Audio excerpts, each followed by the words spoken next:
سلامونه او نیکی هیلې دوستانو. هیله د روغ جوړ او د صحت په جامه کې به پټ یاستئ.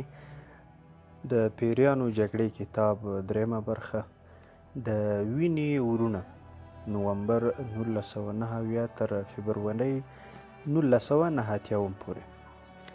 دا برخه تاسو ته دراوړو. نو راځو شروع کوو. د نارامیو په کال د خړو پړو اسمانونو په سر کې د یوه کوچنۍ تیریدونکې بلوا وه. کله چې مظاهرچیان ور دننه شول، 32 کلنه امریکایي محاسب ویلیام پوچر ډوډۍ خوړله. نوموړی په اسلام آباد کې د امریکا د 32 ایکره سفارت د لمبا هاوس پر غاړه د غرمې ډوډۍ خوړلو پر حالت بوخت و چې سفارت اټکل 1.5 تنه ډیپلوماتان، جاسوسان، مرستندوی کارکوونکي، د مخابراتو ماهران، بیلابیل ادارچیان او د ګوتو په شمیر پوځي سرتیري لرل. کارتر مظاهرچیانو نارې وهلې چې مقصد یې د امریکې ولسمشر جیمي کارتر و. امریکایان ووژنئ، امریکایان ووژنئ. پوچر خپله ډوډۍ پر ځای پرېښوه او پر یو کوچني دفتر کې یې ځان پټ کړ. خو د تیلو زندۍ کوونکي بوی او دودونو مجبور کړه چې ووځي، او له راوتو سره سم په غوسه شوي یو مظاهرچي پر مخ چې په خښته وویشت، یو بل یې پر یو نل باندې په څټ کې وواهه. ورڅخه یې د لاس 2 ګوتې او د پیسو بټوه هم غلا کړله. د یو موټر پر خوا یې ټېله کړه او 3 میله لرې د قائد اعظم پوهنتون کانکریټي خوبخونو ته یووړ. په هغه ځای کې د پاکستان د نخبګانو، د دې ښوونځي د محصلینو، مشرانو چې د یوې رښتینې اسلامي ټولنې بصارتونو اور یې په لمبو اعلان وکړ چې پوچر به د اسلامي نهضت پر ضد جرمونو له کبله محکمه شي. پوچر ته داسې څرګندېدله چې دی د امریکایي والي په تور تورن و. دا د 1990 کال د نومبر 21 نیټه وه چې په پاکستان کې مظاهرې په داسې حال کې پیل شوې وې چې په تهران کې د امریکا د سفارت 49 امریکایان چې د اسلامي انقلابي زده کوونکو او ایراني انقلابي ملیشاو لخوا نیول شوي بندي ناست ول. هغوی اعلان کړی و که چیرې د دې یرغمل نیول شوو د ژغورنې لپاره هر ډول ناببره اقدام وشي، نو دوی به یرغملان په ځان وژونکو چاودنو ووژني. په مکه سعودي عربستان کې چې په اسلامي نړۍ کې تر ټولو سپېڅلی ښار دی، د سعودي ملي ګارد د مکې جامع جومات محاصره کړی و، تر څو د دیني علومو هغه ناکام شوی زده کړیال ونیسي چې ځان یې مهدي آخر الزمان باله، او دعوا یې لرله چې خدای پاک له لوري لکه څنګه چې په قرآن کې وړاندوینه شوې دی ځمکې ته رالیږل شوی دی. د دې لپاره چې د خپل ایمان تظاهر وکړي د مهدي هیله منو. پلویانو په جومات کې په لمونځ کوونکو په اتوماتو وسلو ډزې وکړې. له واشنګټن څخه د باندې جیمي کارتر په کمپ ډیوډ کې د شکرانې ادا کولو د ورځې لپاره تیاری نیولی و. د هماغه ورځې په پای کې به نوموړي په یوه دښمنه ګولۍ د خپل جمهوري ریاست په دوره کې د امریکې د لومړي عسکر د وژنې له پیښې سره مخامخ شي. د اسلام آباد د سفارت د ودانۍ په 3م پوړ کې د CIA په پاکو او غالیو پټ دفتر کې د اډې مرستیال مشر باب لیسارډ او یو ځوان افسر ګاري شروین د اډې د پټو اسنادو د سوځولو لپاره تیاری نیسي. د داسې حالاتو لپاره پر کاغذ څیرونکو سربیره د اډه په یوه کوچني غاز خوړن ورچوونکي هم چې خپل دودکش یې لاره مجهزه وه. لیسارډ د ځانګړو دوسیو او نورو پټو موادو پر چاڼولو او سوځولو لپاره یې پر چمتو کولو بوخت و. لیسارډ او شروین دواړه پارسي ویونکي او په 1970 کلونو کې په ایران کې دنده ترسره کړې وه. شروین چې په ختیځ سنټ لویس کې لوی شوی و، د کارګرۍ اتحادیې د یو برېښنا جوړونکي زوی او د خپلې کورنۍ لومړی غړی و چې پوهنځی یې ویلی وه. په 1959 کې په پوځي خدمت کې شامل شوی و او د یوه پلي په توګه یې خپله دوره په اعلی درجه پای ته رسولې وه. د خپلې وروستنۍ رتبې په اړه د تشریح په ترڅ کې خپلو ملګرو ته ویلي و چې زه له مقاماتو یعنې امیرینو سره ستونزه لرم. په 1969 کې له CIA سره له یوځای کېدو د مخه چې له داسې خلکو ډک یو سازمان دی چې له مقاماتو سره ستونزې هرومرو لري، د دلته موقتي دندې ترسره کړې وې. د اډې د مرستیال مشر په توګه باب لیسارډ د شروین امیر و، خو له یو بل سره یې د ملګرو په شان رویه کوله. لیسارډ یو لوړ، ښایسته او غښتلی سړی و چې ویښتان یې په نري کېدو او اوږدې شقې لرلې. نوموړی د اسلام آباد اډې ته استول شوی و او داسې احساس یې کوو چې وظیفه یې مخ پر ځوړه روانه وه. هغه له کابل څخه دلته رابدل شوی و، کوم ځای چې د شوروي د یو ایجنټ د استخدامولو هڅه یې کېدله. په عملیاتو کې یو منځګړی د لیسارډ له خبرتیا پرته په دوه اړخیز جاسوس بدل شوی و او له دې کبله د استخدام هڅه شنډه شوې وه. له افغانستان څخه وتلو ته مجبور شوی و او په داسې حال کې چې ناکام شوي عملیات د ده ګناه نه وه، اسلام آباد یې پر برخه شوی و او په دې ګروه و چې ځان تبریه کول ورته اړین و. پټ ژوند د CIA مامورین له یو بل سره انډیوالۍ ته مجبور کړي وو. دا یوازینی خوندي انډیوالۍ وې چې په یوه سري ټولنه کې له غړیتوب سره تړلې او اخفا ته د تل اړینتوب په بار درنې وې، لکه د لیسارډ او شوین په شان. د سازمان هغه مامورینو ته چې په یوه شانته بهرنۍ ژبه یې خبرې کولې او په یوه ساحه کې کار کاوه، په نادودیزه فوقالعاده توګه له یو بل سره له نږدې تماس امکانات برابرېدل. د دې لپاره چې روغتیایي وضع یې ښه وي، لیسارډ او شوین د اسلام آباد په شاوخوا غونډیو او درو کې یو ځای منډې وهلې. په سفارت کې هم هغوی په ګډ دفتر کې کار کاوه. د تلویزیون په کتلو او پټو تارونو په لوستلو دوی دواړو په حیرانتیا او ویره هغه امریکایان څارل چې څو اونۍ دمخه په ایران کې د امریکا په سفارت کې یرغمل نیول شوي وو. دواړو یو ځای د هغو افواهاتو پل هم پسې اخیستی و چې په اسلام آباد کې د امریکا په سفارت کې د ورته پیښې وړاندوینه کوله. د هغې څلورمې چهارشنبې په سهار دوی دواړه په یو موټر کې د پاکستان په پلازمینې کې ګرځېدلي وو چې د غونډېدونکو ګڼو ګوڼو په هکله معلومات وکړي، خو داسې کوم څه یې نه و لیدلی چې د ویرې لامل وي، مګر اوس په ناڅاپه ځوانو پاکستاني بلواګرو د سفارت پر دیوالونو په ورختلو پیل کړی و. په اسلام آباد کې د CIA مشر جان ریګن او په پاکستان کې د امریکې سفیر ارټل همیل د غرمې ډوډۍ لپاره خپلو کورونو ته تللي وو. هغوی په سفارت کې د هغې غرمې له پیښو لرې پاتې شوي وو، خو ژر یې ورته دیوال پر دیوال ګاونډ کې د بریتانیا له سفارت څخه د مرستې ترلاسه کولو په هڅه کې شول. له کړکیو څخه بهر لیسارډ او شوین لیدل چې د سفارت لویې دړې دروازې مخ ته یو پر بل پسې بسونه خالي کیږي. په سلګونو مظاهرچیان له بسونو راوځي او د سفارت د انګړ له ځینو برخو نه چې په کوچنیو تمبو خوندي وي راوړي. یوې ډلې یې د تمبو پر سر پړي راتاو کړل او د ټول دیوال په نړولو یې پیل وکړ. د مظاهرچیانو له یوې ډلې سختدریزو زده کوونکو سره لی انفیلډ یو ډول انګریزي بوړی ټوپک دی او یو شمېر توپانچې په لاسونو کې نیولې وي او د سرو خښتو دیوالونو په منځ کې سفارت د انګړ دننه په چمن کې ولاړ و. یو مظاهرچی له هالیوډ فلمونو څخه په تقلید په توپانچه باندې د سفارت د یوې دړې د قلف په ویشتلو پیل وکړ. کله چې امریکایانو بیا وروسته دا صحنه انځوروله، په قلف باندې لګېدلې ګولۍ د مظاهرچیانو پر ګڼه ګوڼه لګېدلې وې. مظاهره کوونکو اوس په دې اند وو چې پر دوی د سفارت له بام څخه د امریکا سرتیرو ډزې کولې. دوی هم په ډزو پیل وکړ. تر خپلو قوانینو لاندې په سفارت کې په هغه ورځ 6 سرتیرو یوازې هغه وخت د ډزو اجازه لرله چې د چا ژوند له خطر سره مخ وي. هغوی ډیر ژر او په خورا درنه توګه تر فشار لاندې ونیول شول. د امریکي سرتیرو په اسلام آباد کې ماموریت خوندي باله. د سفارت له بام څخه دوی غواوې لیدې چې په نږدې ورشوګانو کې څري.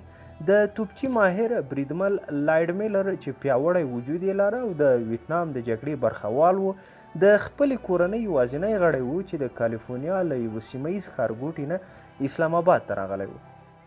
پاکستان ته له یو کال د مخه راتګ نه په دې هیواد کې داسې څه نه و لیدلي چې د ویتنام د دانګانګ سیمې په شاوخوا کې د جګړې له ډګرونو سره ډېر لږ پرتله کېدای شوی. د جولای په میاشت کې یو احتجاج شوی و، خو هغه دومره څه نه و. هغوی مظاهره کوونکو یو څو سندرې وویلې او څو کاڼي یې وویشتل، بیا وروسته په خپله مخه تللي وو. د دې لپاره چې وخت پرې تیر شي، میلر او د ده تر قومندې لاندې سرتیروي په منظمه توګه تمرینونه کول.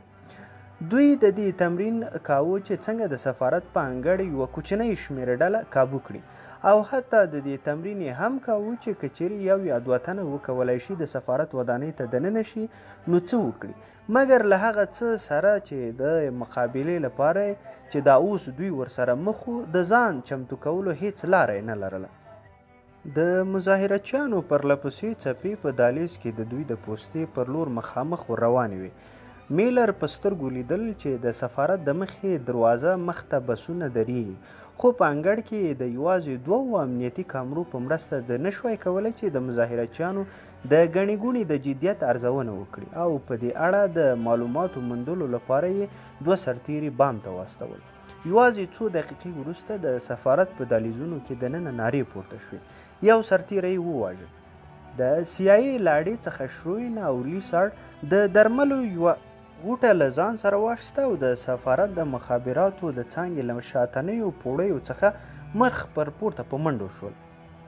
پر بام د سفارت د مامورینو یوه ډله پر 6 فوټه 6 انچه لوړ زیړ ویښتان لرونکي 26 کلن سرتیري سټیفن کرالی راټول شوي وو. نوموړي د نیویارک د لانګ آیلنډ د فورټ جیفرسن اوسیدونکی د شطرنج لوبغاړی او د اوږده واټن منډه وهونکی و چې 2 کاله د مخه یې ځان په سرتیرو کې لیکلی و. میلر ورته له نږدې پرتې یوې دړې څخه تذکره جوړه کړه، په داسې حال کې چې پر سر یې د ګولیو له ورېدو څخه ځان وژغوره. هغوی په ټیټه ملا ټپي شوی کراولي په کټ کې واچوه او د زینو پر لور یې ودانګل. د CIA مامورینو د کراولي سر نیولی و، ټپ یې ژوند ته ګواښ و، خو بیا به هم که چیرې هغوی وکولی شي د سفارت له انګړ نه یې بهر او روغتون ته یې ورسولی شي، له مرګه به چپ شي.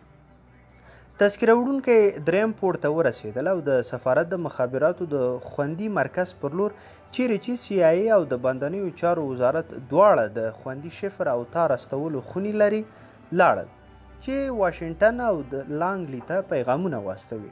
د بیړني حالاتو په وخت کې تعامل دا ایجابول چې د سفارت مامورین باید د مخابراتو د خونو د فولادي دړو دروازو شاته ځانونه پټ کړي او د پاکستان پولیسو او پوځ ته انتظار وکړي چې یرغل کوونکي له انګړ څخه بهر وباسي. اوس له غرمې نه پسه اټکل 1 بجه وه. بلوا نږدې 1 ګړۍ روانه وه او بې له شکه ډیره موده به ونه نیسي چې د پاکستان پولیس راورسیږي. د قائد اعظم پوهنتون د امریکې له سفارت څخه په اټکل 3 میله واټن په یوه سیوري دره کې پروت و.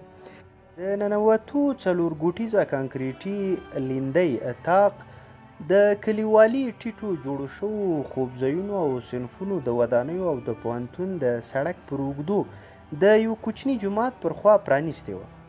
د اسلام آباد ښار ځان ته پروت او خوږ ژوندی ښار د نورو پاکستاني ښارونو په څیر د ګډوډیو ښار نه و. دا پلازمینه د یو یوناني مهندس او یو پاکستاني کمشنر په ګډه هڅه په 1960 کلونو کې ډیزاین او یو حکومت ته چې پر خپلو پښو درېدونکي یو ولس په توګه پیژندګلوۍ ته تږی و د سپین ځلانده عصریتوب بڼه ورکوله. د اسلام آباد په خورا ځانګړي تجرید کې دننه بیا د قائد اعظم پوهنتون لا نور هم پسې ځان ته یوازې پروت و. د پوهنتون پاکستان بنسټ ایښودونکی د ملت پلار محمد علي جناح ته په ورکړه شوي لقب یادېده.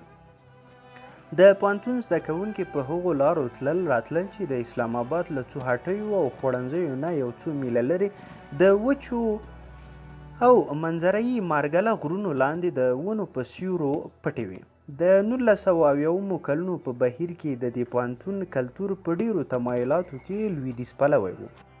ښځې او نجونو به یې په شنو چسپو جین پتلونونو کې لیدل کېدې او نارینه‌و یې د وروستي موډل لمر چشمې او پوسټ جاکټونه پر تن کول.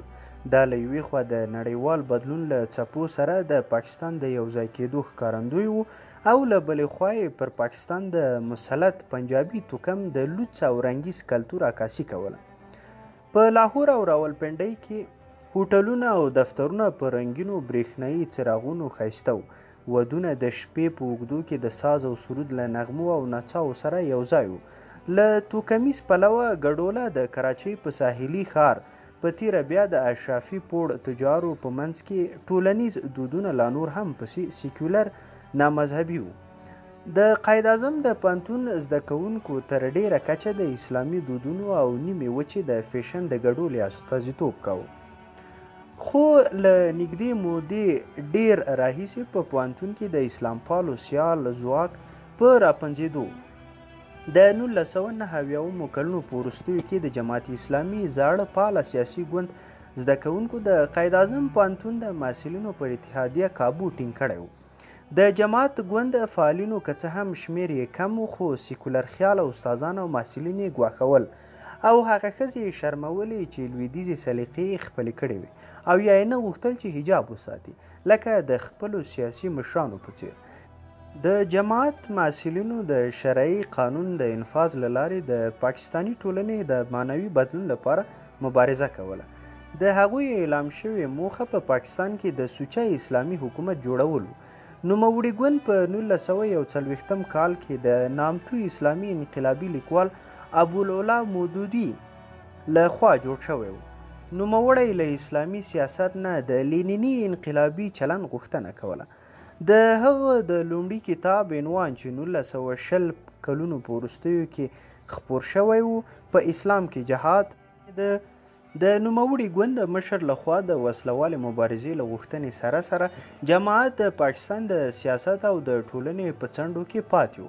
د ټولټاکنو په وخت کې ډېرې رایې نه شوای ګټلی او د پوځي حکومتونو په وخت کې هم څومره اغیزه نه لرله. مودودي یوازې یو څو اونۍ دمخه د 1990 کلونو د سپتمبر په میاشت کې مړ شوی و او په پاکستان کې د یو اسلامي حکومت د جوړېدو هیله یې نه وه رښتیا شوې. خو د ده د مړینې په ګړیو کې د ده اغیز نویو لوړو ته لوړه شوې وه او پلویان یې مخ پر وړاندې روان و. لاملونه یې دواړه ملي او نړیوال وو. له دې کبله چې د پارس په خلیج کې له اسلامي شبکو سره نارسمي اړیکې غځولې وې نو جماعت اسلامي د 1970 کلونو په اوږدو کې د یو فرانسوي پوهان په خبره د پیترو ډالرو اسلام پر څپو سپور دا له سعودي عربستان څخه ورماتې د ډالرو د شتمنیو هغه مړې څپې وي چې په 1983 کال کې د پټرولو صادروونکو هیوادونو د سازمان د شلون بایکاټ له کبله په برخه شوي وي. په هغه بایکاټ کې د تیلو نړیواله بیه اسمان ته رسیدلې وه. د سعودي عربستان او د پارس خلیج د نورو هیوادونو خزانې په ناڅاپه او سرسامه توګه هغه وخت ډکې شوې وي. کله چې غوسناکو امریکایانو خپل شیورلیټ موټرونو ته 1 لیټر پټرول په $1 ډکول د سعودي عربستان حکومت د ټولواکي کورنۍ او د زوړپالو نیمه خپلواکو ملایانو له یوه زړه نازړه ائتلاف څخه جوړ و. د سعودي ملایانو د اسلام پر یوه نادوده او سوچه نظریه چې اکثرا د وهابیت په نوم پیژندل کېده ټینګار کاوه. دا نوم د نوموړي دکتورین د بنسټ ایښودونکي محمد ابن عبدالوهاب له نامه څخه اخیستل شوی و. عبدالوهاب د 18مې پیړۍ یوه سارایي ملا و چې هر ډول زینت او عصریت یې کفر باله. پر وهابیزم شدید ټینګار د تیرو اسلامي تمدنونو له ډیرو هنري او کلتوري دودونو سره په ټکر کې و. خو هغه اوس په ناڅاپه او فوقالعاده توګه په شتمنه ګروهه بدل شوی و. د سعودي خیریه موسسو او اسلام ته اړونکو سازمانونو لکه په جده کې پرتو نړیوالو اسلامي ټولنو له تیلو څخه پر ګټلو پیسو په میلیونونو قرآنونه چاپول د نړۍ په اوږدو کې د جوماتونو په جوړولو لاس پورې کړی و او له جنوبي اسیا څخه بیا تر مغرب پورې له هم نظره زاړه پالو اسلامي ډلو سره اړیکې ټینګې کړې وې. وهابیزم ته متمایل اسلامي امتونه یې ویشل او پر هغو نظریو د ولاړو زده کړو ملاتړ یې کاوه. په پاکستان کې جماعت اسلامي ځان د وهابیانو طبیعي او لیواله ملګری ثابت کړ. د مودودي لیکنو که څه هم چې تر هغه نه زیات د حکومتونو پر ضد وي چې د سعودي پر څیر ځان ساتونکي ټولواکي کورنۍ ته به په خپل هیواد کې د زغم وړ وای د اسلامي معنویاتو او ټولنیزو بدلونونو ډیری هغه څه هڅول چې د سعودي علماو غوښتل. د 1990 کلونو په وروستیو کې لکه د جماعت اسلامي پر څیر اسلامي ګوندونو په مسلمانه نړۍ کې کوم ځای چې عربي چاپاړخي ولسپال فاسد رژیمونه ناکام شوي ځان ته پر ځای موندلو پیل کړی و. په دې نړۍ کې ځوان نسلونو د نویو سوچه کوونکو سیاستونو د موندلو په لټه کې و لکه د اخوان المسلمین په شان پټو نارسمي او بدلیدونکو مذهبي شبکو د جماعت پر څیر د زاړه پاله مذهبي ګوندونو له پیاوړتیا سره مرسته کوله. دا په ځانګړې توګه د پوهنتونونو په چاپیریال کې یو واقعیت و چیرې چې د محصلینو انقلابي اړخونو له قاهرې نه تر عمان او کوالالمپور پورې د زیاتې اغیزې پر لاس ته وروړلو لپاره له یو بل سره سیالي کوله.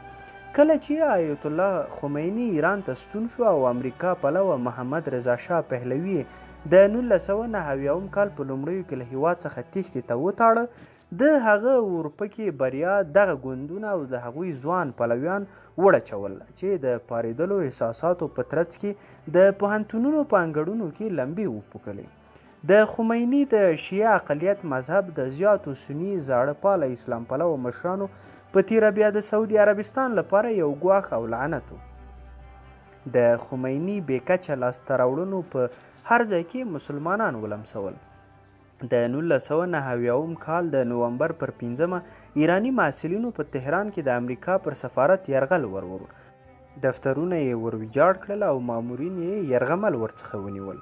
پر دا بل سهار یې پانتون ته نږدې د اسلام آباد په ارامه دیپلومات میشته سیمه کې سیمه ییزو ایرانیانو پر خپل سفارت لمسونکي توغونه بیرغونه ولګول چې پکې د امریکا سپکاوی شوی و او د زبرځواکونو پر خلاف د نړیوال اسلامي انقلاب بلنه کوله.